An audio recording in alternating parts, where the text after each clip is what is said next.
જે અતીતના ઓરડાઓ પર ટકોરા મારી શકે, ટકોરા મારીને એ દરવાજાઓને ખોલાવી શકે અને પછી ખોલેલા દરવાજામાંથી એટલી બધી કહાનીઓ લઈને આવે જે તમને વર્તમાન અને વર્તમાન થકી આવનારી રાજનીતિનું ભવિષ્ય પણ દર્શાવે. એ વ્યક્તિઓ આપણને સરળતાથી સમજાવી શકતા હોય છે કે જે પણ મોટા કાર્યક્રમો થાય છે, જે પણ ચર્ચાઓ થાય છે, જે પણ સંવાદો આપણી સામે આવે છે, જે પણ રાજનેતાઓ દ્વારા અપાતી દિશા સામે આવે છે, એ રાજ્યની દશા, રાષ્ટ્રની દશા કેવી રીતે બદલતા હોય છે. મારી સાથે વિષ્ણુભાઈ પંડ્યા છે, ખૂબ વરિષ્ઠ પત્રકાર છે અને બહુ આગળ વિશેષ પરિચયનો એમને જરૂર નથી અને એટલા જ માટે હું સીધી મુદ્દા પર આવી રહી છું. સર, પહેલાં તો આપનું ખૂબ સ્વાગત છે. અને કોંગ્રેસ વર્કિંગ કમિટીની બેઠક હોય, કોંગ્રેસનું રાષ્ટ્રીય અધિવેશન મળી રહ્યું હોય, ખૂબ દિગ્ગજ નેતાઓ આવી રહ્યા હોય અને મલ્લિકાર્જુન ખડગેના ભાષણમાં મુખ્ય ઉલ્લેખ હોય દાદાભાઈ નવરોજી, સરદાર પટેલ અને મહાત્મા ગાંધીનો, ઉલ્લેખ હોય ડૉક્ટર બાબા સાહેબ આંબેડકરનો, ઉલ્લેખ હોય સરદાર પટેલની સંગઠનાત્મક નીતિનો, ઉલ્લેખ હોય ગુજરાતીપણાનો. અને ગુજરાતનો ઇતિહાસ કહે છે કે ગુજરાતે દેશના આઝાદીના આંદોલનમાં, ઇન્દિરા ગાંધી સામેના આંદોલનમાં કે પછી પ્રધાનમંત્રી નરેન્દ્ર મોદીને ત્યાં સુધી પહોંચાડવામાં બહુ વિશેષ ભૂમિકા ભજવી છે. આ વખતે ગુજરાત કોંગ્રેસને કેવું ફળશે? તમને શું લાગી રહ્યું છે? આમ તો ખડગેજીએ એક નામ ભૂલી ગયા એ યાદ કરવું જોઈતું તો એ મોરારજીભાઈ દેસાઈનું. ભલે એ સંસ્થા કોંગ્રેસમાં હતા અને ઇન્દિરા કોંગ્રેસમાં નહોતા, પણ ભારતના જે વરિષ્ઠ કોંગ્રેસજનો હતા એમાંના એ બેશક હતા એક. પણ જે કર્યું એ દાદાભાઈ નવરોજીને યાદ કર્યા, સારું કર્યું. મેડમ કામાને યાદ કરવા જોઈતા હતા, પંડિત શ્યામજી કૃષ્ણ વર્માને યાદ કરવા જોઈતા હતા. ગુજરાતની સાંસ્કૃતિક નીતિની વાત કરવી હોય, માત્ર કોંગ્રેસની નહીં તો દયાનંદ સરસ્વતીનું સ્મરણ કરવું જોઈતું હતું. પણ આફ્ટર ઓલ આ તો રાજકીય ભાષણ હતું અને એટલે રાજકીય ભાષણની દૃષ્ટિએ જો આપણે જોઈએ તો કોંગ્રેસને બે રીતે પડકાર છે. એક તો વિપક્ષ તરીકેનો પડકાર છે અને બીજો પોતાના પક્ષ તરીકેનો પડકાર છે. આ બે મોટી વસ્તુઓની સામે કઈ રીતે લડાઈ કરાય છે, કઈ રીતે વ્યૂહરચના કરાય છે. કારણ કે એમની પાસે ઇન્દિરાજી નથી, એમની પાસે સરદાર પટેલ પણ નથી, એમની પાસે બીજા નેતાઓ પણ જૂના જે હતા જે વ્યૂહરચના ઘડતા. અને વ્યૂહરચના પછી અધિવેશન થતું, કાર્યસમિતિ થતી, કાર્યસમિતિમાં પણ અલગ અલગ લોકો પ્રસ્તાવ મુકાતા. ઉદાહરણ તરીકે 1937માં સુભાષ બાબુ પ્રથમ યુવા અધ્યક્ષ બન્યા હરિપુરામાં. ત્યારે આખો મસોદો, આખો મુસદ્દો ગાંધીજીએ, જવાહરલાલ નહેરુએ અને સુભાષ બાબુએ સાથે મળીને કર્યો હતો. ભાષણ એમણે અલગ કર્યું પણ એ સાથે મુસદ્દો હતો. તો આ પ્રકારે આ મહત્વ મુસદ્દાઓનું ને બાકી બધાનું એ બહુ મહત્ત્વ છે. ઘણી વાર એમ કહેવાય છે કે ચૂંટણી ઢંઢેરાની શું જરૂર. જવાહરલાલ નહેરુએ એકવાર મજાકમાં કહ્યું હતું કે ચૂંટણી ઢંઢેરો એવી વસ્તુ છે કે કોઈ એક માણસને સોંપવામાં આવે છે, એ 1-2 મહિના તૈયાર કરીને રાખવામાં તૈયાર કરે છે અને વંચાય છે અને પછી અભેરાઈ ઉપર ચડી દેવામાં આવે છે. ચૂંટણી ઢંઢેરા વિશે જો આવું એમના મનમાં એ વખતે ખ્યાલ હતો 1952ની આસપાસ, તો મને લાગે છે કે ઇમ્પ્લિમેન્ટેશનના કેટલાક બાકોરા છે. કોઈ પણ પક્ષ 2 કે 3 વસ્તુ ઉપર એનો આધાર છે. એક તો સૌથી પહેલાં તેની પાસે કાર્યકર્તા જોઈએ, માત્ર કાર્યકર્તા નહીં જોઈએ, સન્નિષ્ઠ કાર્યકર્તા જોઈએ, સમર્પિત કાર્યકર્તા જોઈએ. એને માટે એક આઈડિયોલોજી જોઈએ. આજે વિચારધારાને નામે બધા પક્ષોમાં શૂન્યતા લગભગ પ્રવર્તે છે. વિચારધારા ક્યાંક બાજુ પર રહી જાય છે અથવા તો વિચારધારા માત્ર કે સત્તાને કઈ રીતે આપણે હડપવી, એટલી જ વ્યૂહરચના ચાલશે નહીં. હિન્દુસ્તાનની આઝાદી માટે જે લોકો લડ્યા હતા એમની પાસે પણ વ્યૂહરચના હતી, ગાંધીજી પાસે પણ હતી, જવાહરલાલ પણ કેટલેક અંશે શરૂઆતમાં, પણ ગાંધીજીએ પછી એ વખતે ભવિષ્ય જોયું હતું કોંગ્રેસનો 1947માં કે હવે કોંગ્રેસે એક સામાજિક સંગઠનમાં વિસર્જિત થઈ જવું જોઈએ, પોલિટિકલ પાર્ટી નહીં બનવી. એની પાછળ કારણો હતા, એમાં કે ગાંધીજી કોંગ્રેસ વિરોધી બની ગયા હતા એવું નહોતું, પણ આ પક્ષે જે કર્યું એક અવતાર કાર્ય હતું. આપણે ત્યાં અવતાર કાર્ય વ્યક્તિનું હોય, સંસ્થાનું હોય, પક્ષનું હોય, સમાજનું પણ હોય છે કે જ્યાં સુધી એક કામ એને વિધાતાએ આપ્યું છે પૂરું કરે પછી એનું કામ પૂરું થઈ જાય છે.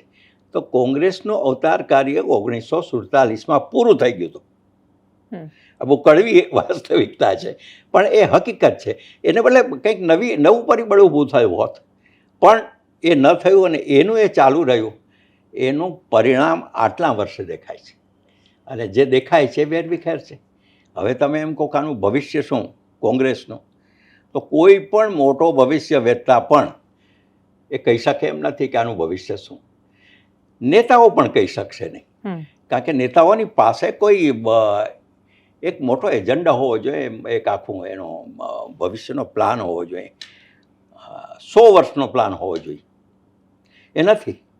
એના બદલે 5 વર્ષનો પ્લાન પણ હવે આવનારી ચૂંટણી પૂરતો હોય અને ગુજરાતમાં કોંગ્રેસને ભાજપને હરાવવી હોય તો એ ટૂંકા ગાળાનું આયોજન કેટલું વ્યવસ્થિત બની શકે એમ છે.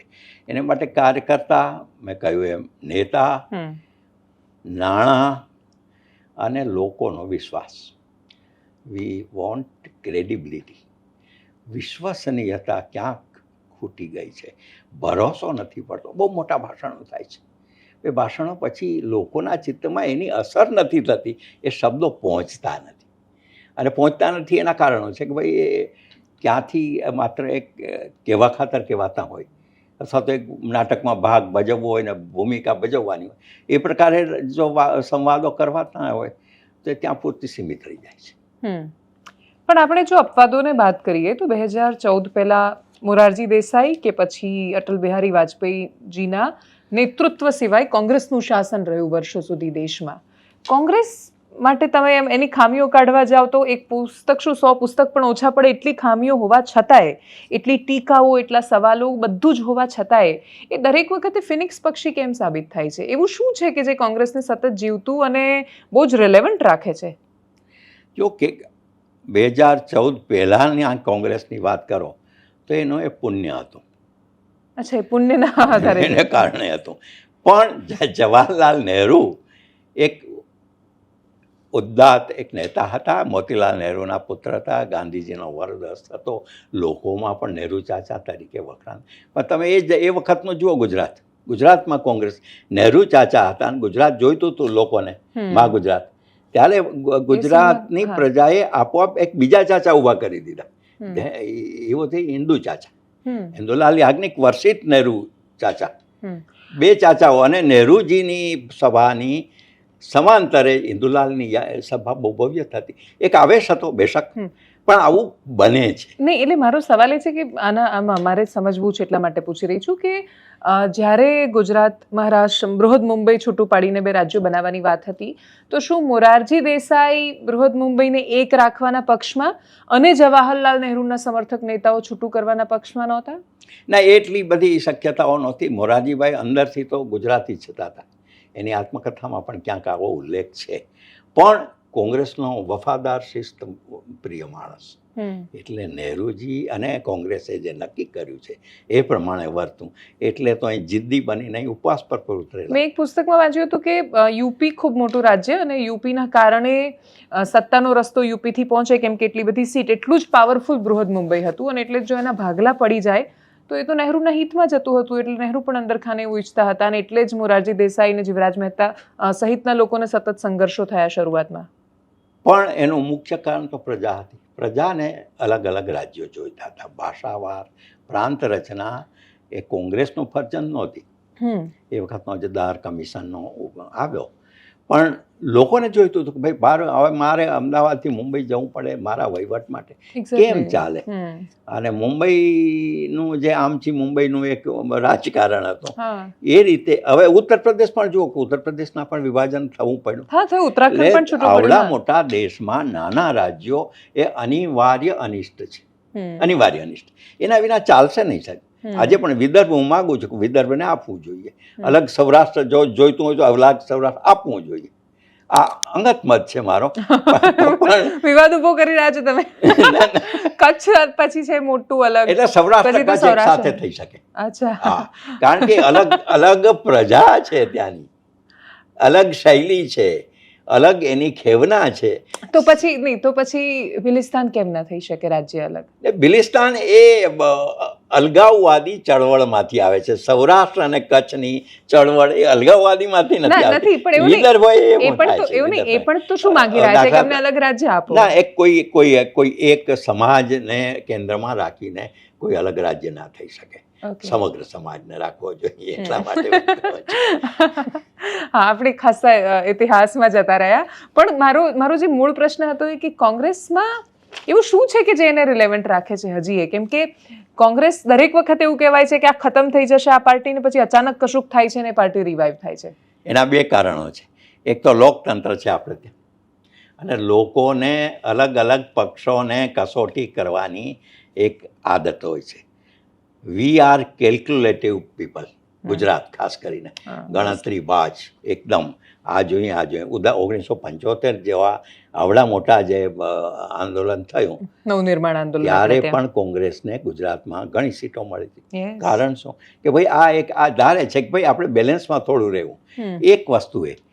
બીજી વસ્તુ છે કે લોકતંત્રમાં કોઈ પણ પક્ષની વિરુદ્ધ પક્ષ કેવો છે, વિરોધમાં શું કરે છે એનું પણ પરિણામ આવે છે. ઉદાહરણ તરીકે જનતા પક્ષ થયો 77માં, ગાદી આવી, અંદરો અંદર લડવા માંડ્યા વડાપ્રધાન પદ માટે, એની લોકો ઉપર અસર થઈ.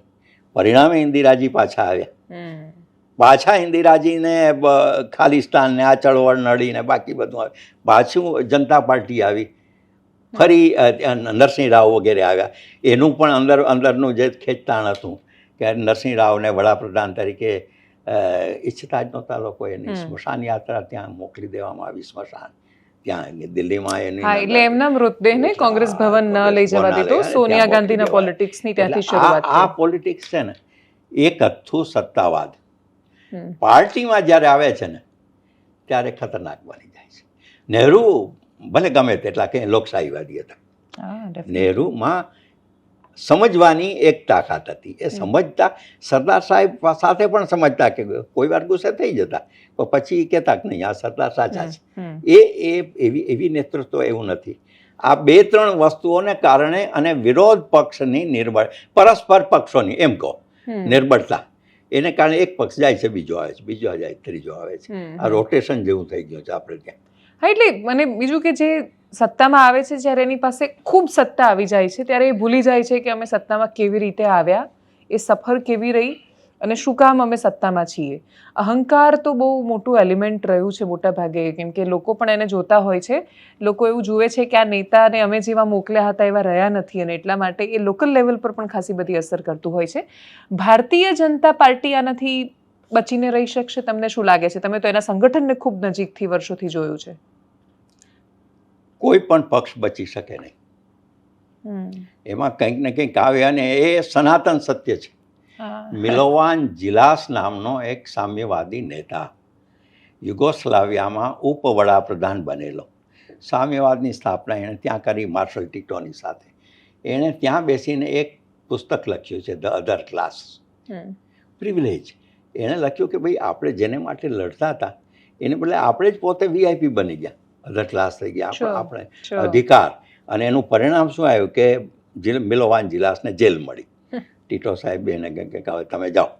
એટલે આ એક સનાતન પ્રકૃતિ છે કે સત્તા બરાબર છે, પણ આપણે ત્યાં ભારતીય સંસ્કૃતિમાં સત્તા વિશે એક સરસ વિશ્લેષણ છે કે આમ્ર વૃક્ષ હોય એમાં કેરીઓ વધુ થાય તો એ વૃક્ષ નીચે નમે છે. કરપ્ટ મોર કરપ્ટ છે એવું નથી થતું આપણું.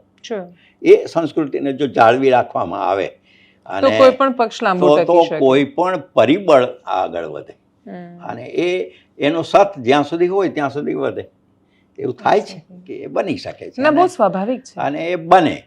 પણ મને બીજી દ્રષ્ટિએ એક, ઘણા લોકોને નહીં ગમે મારી વાત, આમાં નેતાઓમાંથી જ મિત્રોને નહીં ગમે કે જે બહુ મોટા સભ્ય પદનું જે કર્યું, વિશ્વનો સૌથી મોટો પક્ષ, એમાં દૂષણો આવે. 100%. અને એ દૂષણો આપણે જોઈ રહ્યા છીએ કે પાર્ટીનો આ વર્કર આ કરે છે, ફલાણો આ કરે છે. એટલે કોઈ પણ, અમે ઘણીવાર બહુ સાદી ભાષામાં કહીએ છીએ કે ઓલમોસ્ટ માણસો, એટલે almost doctor, almost builder, almost ઉદ્યોગપતિ, બધાને તમે, ઇવન કોંગ્રેસવાળા પણ બધા જ, બધાને તમે જ્યારે પોતાના પક્ષમાં જોડી દીધા તો આખા ગુજરાતમાં ક્યાંય પણ કાંડ થશે, નેતા તો તમારો જ નીકળશે. એટલે દળદાર અને દમદાર એની વસ્તુમાં ફરક છે. પાંડવ કોંગ્રેસ, અને લોકતંત્રમાં આ ઘાતક છે.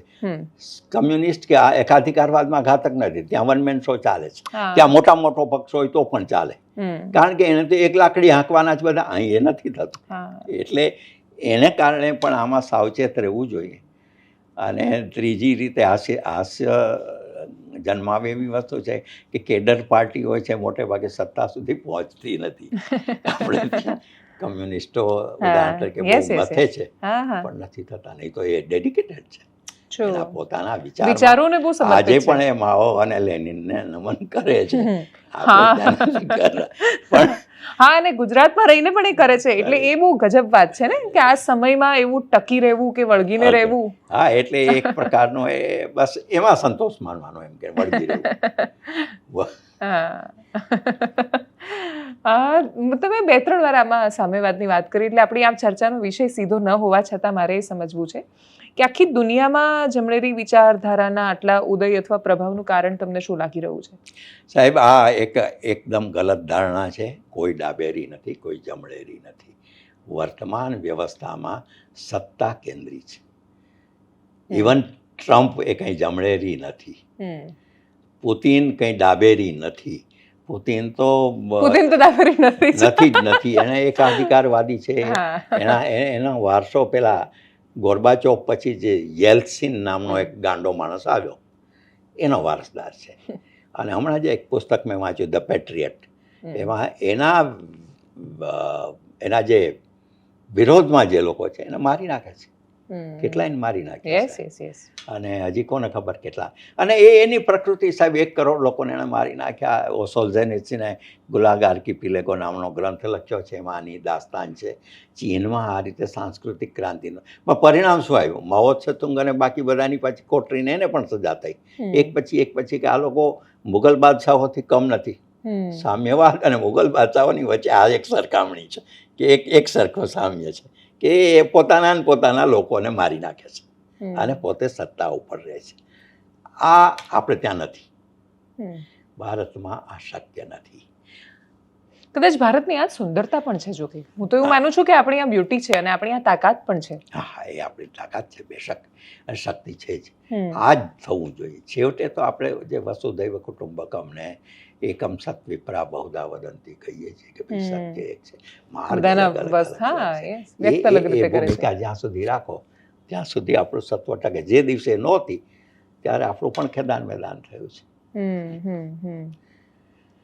તમે ઇતિહાસ પર પણ લખી રહ્યા છો અત્યારે. શું લખી રહ્યા છો? ગુજરાતના ઇતિહાસ પર લખી રહ્યા છો?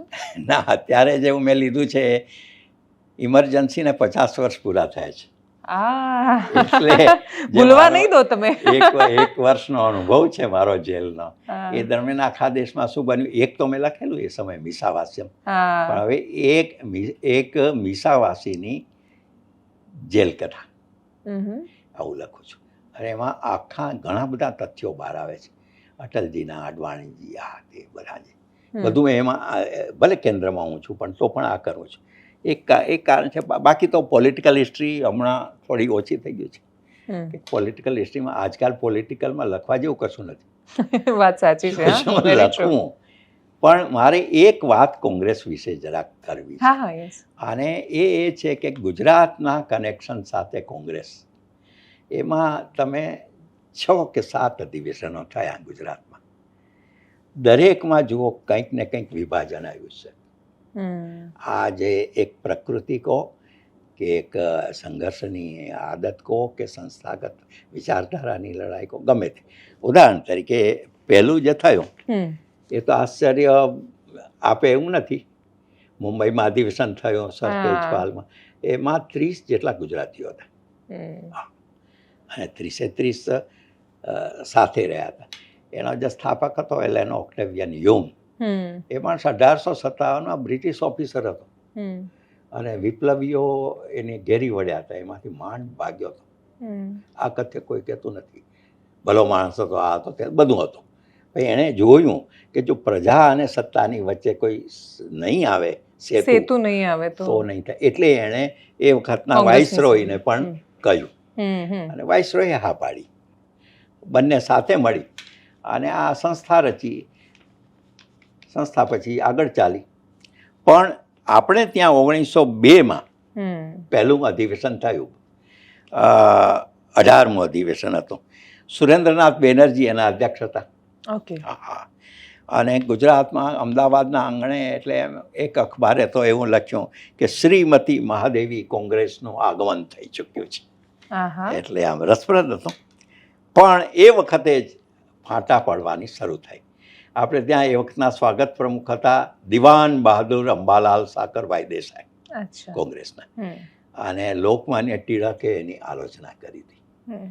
કે તમે બધા ગુજરાતીઓ વગેરે વગેરે. અને હા. એનો જવાબ અંબાલાલ દેસાઈએ પણ આપ્યો હતો. એટલે ત્યાંથી શરૂ થઈ વાત. હમ. હમ. એની એ જ વાતને 1907માં એટલે 5 વર્ષ પછી હા, પછી ફરીથી ગુજરાતમાં જ અધિવેશન થયું. આ સુરતનું કોંગ્રેસનું અધિવેશન એ કોંગ્રેસના ઇતિહાસમાં સૌથી મોટું અધિવેશન છે. જહાલ અને મવાડ બે હા. ગ્રુપ ભેગા. એક બાજુ લોકમાન્ય ટિળક, શ્રી અરવિંદ ઘોષ, હમ. લાલા લજપતરાય, પછી સરદાર ભગતસિંહના કાકા સરદાર અજીતસિંહ, એ બધા એક બાજુ હતા. હમ. હમ. અને બીજી બાજુ ફિરોજ શાહ મહેતા અને એ બધા હતા. Yes, yes. અને જે અંદરો અંદર થયું, મંચ ઉપર ચપ્પલો ફેંકાયા, નરમ ગરમ દળ. નરમ ગરમ દળ, અને એના સાક્ષી હતા કનૈયાલાલ મુનશી. હા. એણે એ વખતે સ્વપ્ન દ્રષ્ટા નામની હા. નવલકથા લખી છે. Yes. એમાં એણે આખું વર્ણન કર્યું છે. અને એ વર્ણન અદ્ભુત વર્ણન છે. એની સાથોસાથ એક રસપ્રદ વાત કદાચ કોંગ્રેસને ગમે કે ન ગમે કે આનંદ થાય એવી છે કે એમાં જે ટિળક મહારાજના સાથીદાર હતા હમ. એ હતા આપણા મોહનનાથ કેદારનાથ દેસાઈ, અચ્છા. દીક્ષિત, સોરી, દીક્ષિત. ઓકે. હા. મોહનનાથ કેદારનાથ દીક્ષિત. દીક્ષિત. અને હમ. એ પછીથી સરદાર સાહેબની સાથે પણ હતા, ઓકે. ડૉક્ટર હતા. અને ગુજરાતમાં જનસંઘની સ્થાપના થઈ 1952માં, ત્યારે પહેલા પ્રમુખ એ બન્યા હતા. શું વાત કરો છો? એટલે બેઝિકલી મૂળ તો એ વખતે તો કોંગ્રેસ જ હતી. કોંગ્રેસ જ એટલે હતી. સ્વાભાવિક એટલે રીતે એમાં બધાના હતા. મૂળમાં કોંગ્રેસ એટલે છે. આપણે ત્યાં એમ કહેવાય કે જનસંઘ વાળાઓએ કંઈ ભાગ જ નથી લીધો, એવું ના કહેવાય. એટલે હા, ટેકનિકલી તમે એવું કહી શકો. બાકી એટલે આ આખી વાત 1907ના સુરત અધિવેશનમાં થઈ. અરવિંદ ઇન સુરત એક પુસ્તક છે અને સ્વપ્ન દ્રષ્ટા, બંનેમાં આની ડિટેલ્સ છે, વિગતો Okay. વાંચવા જેવી છે. હર્ષી અરવિંદ ઘોષ. અરવિંદ ઘોષ. ઓકે. એ બરોડાથી ત્યાં ગયા હતા. હા, અને બરાબર. ત્યાં નાના નાના મેદાનોમાં એ ચૂંટણી સહી આ બધી સભાઓ કરી હમ. અને કહ્યું કે હવે કોંગ્રેસે બદલવું પડશે. એ વખતના આનંદ મઠના જે લેખક બંકિમચંદ્ર ચટ્ટોપાધ્યાય વંદે માતરમ, હમ. એમણે એક શબ્દ વાપર્યો હતો કોંગ્રેસ માટે કે આ તો ભિક્ષુકોની કોંગ્રેસ છે. આકરું લાગે, કારણ કે નિવેદનો તમે કર્યા કરો, વિનંતી કરો, એનાથી હિન્દુસ્તાનનું કાંઈ વળશે નહીં. આકરું લખી શકાતું હતું એ આ સમયે. બંગાળી મિજાજ હતો. હા. બંગાળી મિજાજ હતો. એટલે અરવિંદ ઘોષ ત્યાં એની સાથે હતા. હા. તો એ વખતે જ થયું. પછી 1921માં આવ્યું અમદાવાદનું અધિવેશન. 1920માં ગાંધીજી આવી ગયા હતા. એટલે દબદબો એમનો શરૂ થઈ ગયો હતો. બેરિસ્ટર મોહનદાસ કરમચંદ ગાંધી, એ વખતની એક ઘટના બહુ સરસ છે કે મુંબઈમાં એમનું સ્વાગત થઈ, સભા થઈ. એના પ્રમુખ હતા બેરિસ્ટર મોહમ્મદ અલી જીણા. અને જીના સાહેબ એ વખતે સ્ટોન્ચ રાષ્ટ્રવાદી હતા. હા, યસ. મંચ ઉપર વંદે માતરમ ગાતા. અને ગાંધીજીએ જે ખિલાફત ચળવળ શરૂ કરી એને કટ્ટરવાદ કહીને આ તો આફત છે, ખિલાફત નથી, એમ એમણે જાહેરમાં કર્યું હતું. પણ એ મુંબઈના એ સ્વાગત સમારોહમાં ગાંધીજીએ એક ટોણો માર્યો એમને. પ્રમુખ પદે હતા જીણા છતાં કે તમારે અંગ્રેજીમાં બોલવું ન જોઈએ, ગુજરાતીમાં બોલવું જોઈએ.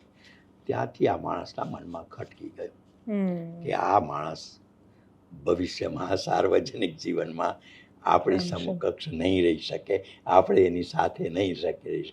ત્યારથી પછી મુસ્લિમ લીગ તરફ એ ગયા. અને એ આખી એટલે એક સાયકોલોજીકલ પ્રક્રિયા છે. પણ મોહમ્મદ અલી જીન્ના માટે સત્તા સિવાય બીજું શું કારણ હતું આટલું બધું બદલાઈ જવાનું? ગાંધીજી. અચ્છા. બહુ કડવી હકીકત છે કે ગાંધીજીની નીતિ એને જરાય પસંદ ન પડી. અને એને એમ લાગ્યું કે આ માત્ર પોતાના વર્ચસ્વ માટે જ કામ કરે છે. એ એના શિષ્ય જવાહરલાલ. સરદાર સાહેબને બહુ ગણતા નહોતા, એટલે કંઈ બહુ વાત નહોતી. હા, એ તો ઓબ્વિયસલી સ્પર્ધા વખતે તો નહેરુ સામે જ હતી એમની. હા, એટલે એ મુખ્ય કારણ. ને પછીથી તો એને આ મનમાં થયું કે આ દેશમાં આપણે મુસ્લિમો રહી શકીએ એમ નથી, એવું એક ઊભું કરવું જોઈએ આપણે. એને ખબર હતી કે રહી શકાય. પોતે જ ધોરાજી મોટી પાનેલીના, હા, અહીંયા અમરેલી જોડે. હા, યસ યસ. પણ એ ગુજરાતી બહુ બોલી શકતા નહોતા. હા, કેમ કે એ તો ખાસા વર્ષોથી બહાર કારણ કે જતા કરાચી રહ્યા હતા. હતા, હા, એ અંગ્રેજી અને બ્રિટિશ અને શેક્સપિયરના નાટકો બજાવતા એ લંડનમાં. તો આ એક મોટી દ્રષ્ટિ હતી. એટલે 1921માં જે થયું, ખિલાફત ચળવળ થઈ ગઈ હતી. અને ત્યાંથી અને અમદાવાદમાં એ વખતે કોંગ્રેસના પ્રમુખ બન્યા હતા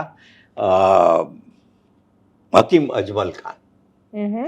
અને ગાંધીજીએ મુખ્ય ધારામાં બધાને લઈ આવવા માટેના પ્રયત્ન પૂર્વક આ કર્યું હતું.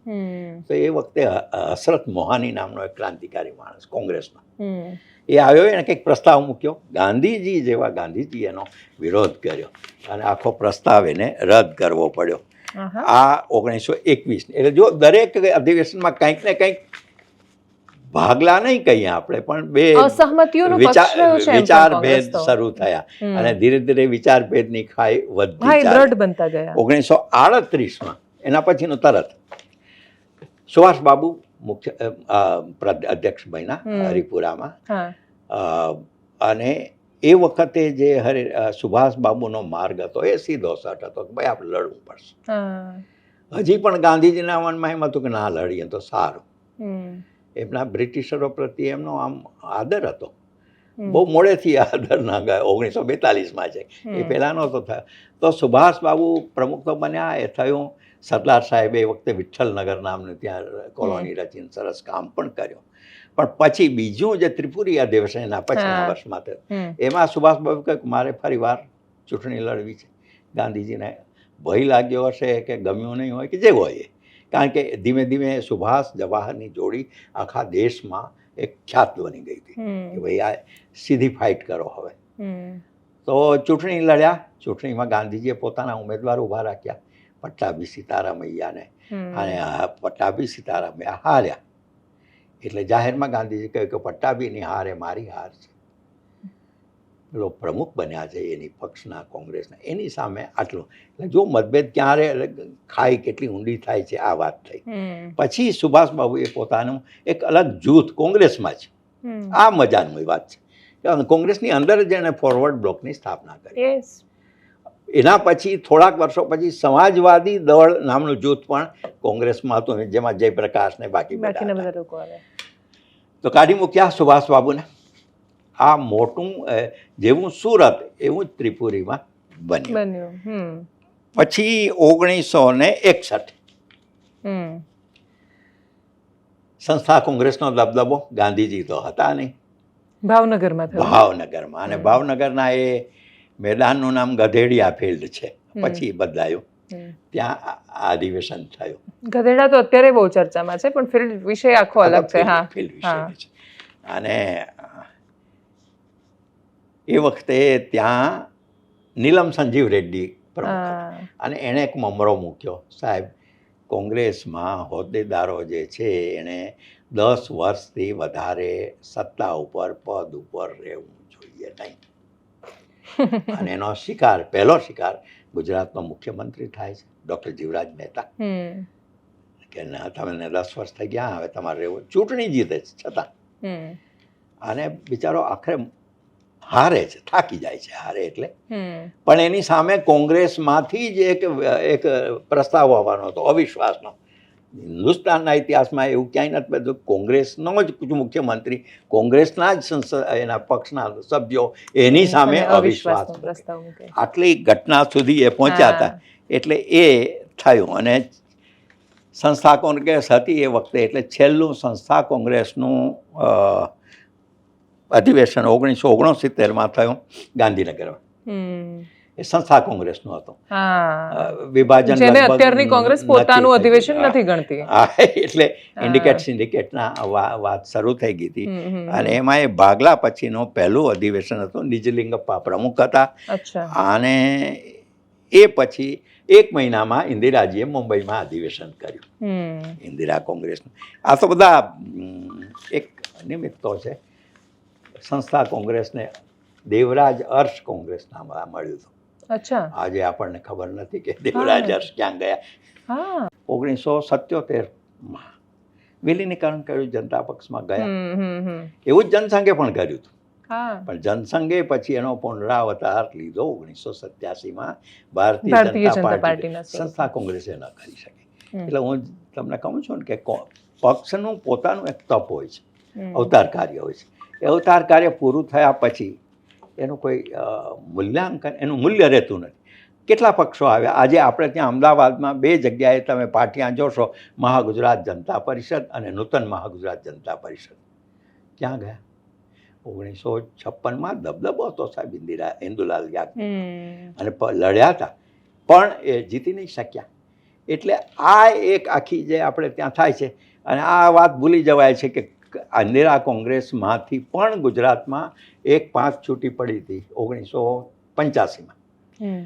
માધવસિંહ સોલંકી વખતે, અને એ રતુભાઈ અદાણી વગેરે એમણે ખામ જે નીતિ હતી એનો જીણાભાઈ વિરોધ દરજી કરેલો. વાળાનો વિરોધ કર્યો. અને પોતાનો પક્ષ સ્થાપ્યો હતો.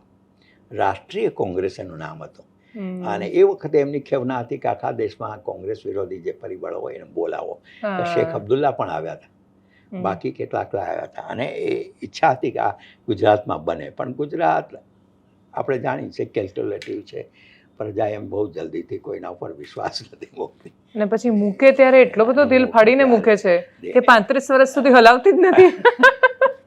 એટલે આ આખી આપણે ત્યાં પ્રક્રિયા ચાલે. જો કે એમાં પ્રજાના કેલ્ક્યુલેશન હશે, એમાં એને પોતાના ભરોસો નહીં દેખાતો હોય.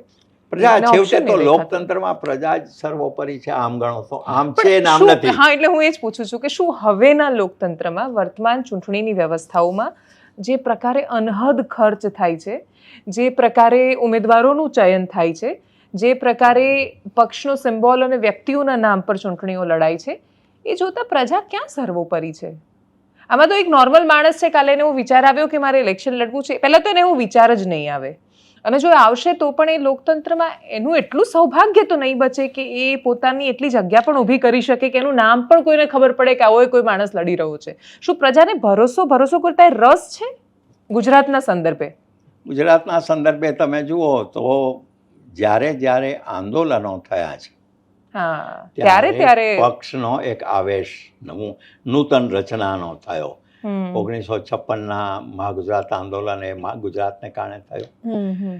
નવનિર્માણ પછી પ્રજામાં કંઈક હતું જ.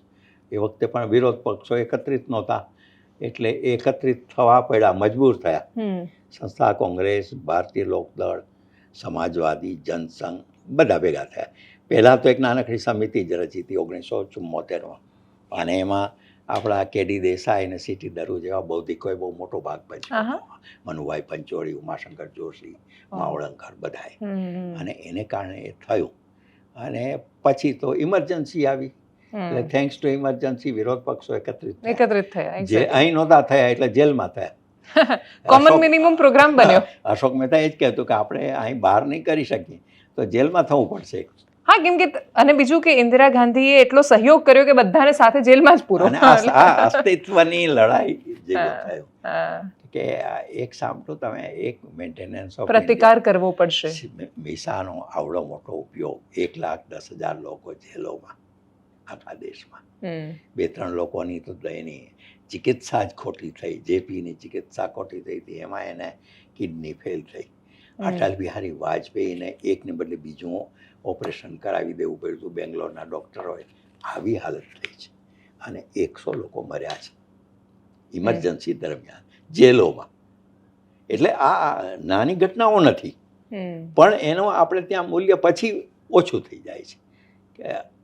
એકવાર એ શાસન ગયું, એટલે એકચ્યુઅલી જ્યારે એ ઓપ્શનમાં લાવ્યા, જેને ઓપ્શનમાં લાવ્યા એ લોકો ટકી ના શક્યા અપેક્ષાઓ પર. એટલે સત્તાને પચાવવી બહુ અઘરી હોય છે. અપેક્ષા અને ઉપેક્ષા બે ભેગું થાય છે આપણે ત્યાં. એટલે પછી લોકોએ વિચાર્યું કે જેવા હતા એવા પેલા સારા હતા. પણ એક દ્રષ્ટિએ એટલું આપણે આખા ગ્લોબલ જ્યારે સિચ્યુએશન જોઈએ તો પ્રમાણમાં ભારતનું જેવું કે તેવું લોકતંત્ર બચ્યું છે. અને એને કારણે આજે વિદેશોમાં શું કામ નરેન્દ્ર મોદીના વખાણ થાય છે? એટલા માટે કે આવડો મોટો દેશ, લોકતાંત્રિક દેશ છે, અને એમાં વડાપ્રધાન બને છે એક ચાવાળો. એ લોકોને હજી કલ્પના નથી આવતી. ઓબ્વિયસલી શક્ય જ ટ્રમ્પ નથી જ્યાં લાગતું. થતા હોય ત્યાં આ ક્યાંથી થાય? Very true. ઇવન હા કે ટ્રમ્પ અને પુતિન જેવા સમયમાં એવા સમયે એટલે ભારતનું. લોકતંત્ર, હવે આ લોકતંત્રને વધારે શુદ્ધિકરણ થવું જોઈએ, તંદુરસ્ત. હમ. એ રાજનીતિક પક્ષો કરશે કે પ્રજાકીય પ્રજા કરશે, પરિબળો પ્રજાના જ હાથમાં કરશે, છે. હમ. આપણે કંઈ કહી શકીએ એમ નથી. ગમે ત્યારે આ ઊભો હા, થાય. વાત સાચી. કલ્પના જ નહોતી સાહેબ 56નું માગુજાત આંદોલન. કોઈને સૌરાષ્ટ્રમાં તેમ કે હું હિન્દુલાલ લઈને બેઠા છે. વાત સાચી. એ ભાષા, આ ભાષા જ વાપરતા હતા. હા હા અને સૌરાષ્ટ્રમાં એનું જોર નહોતું હા. વધારે.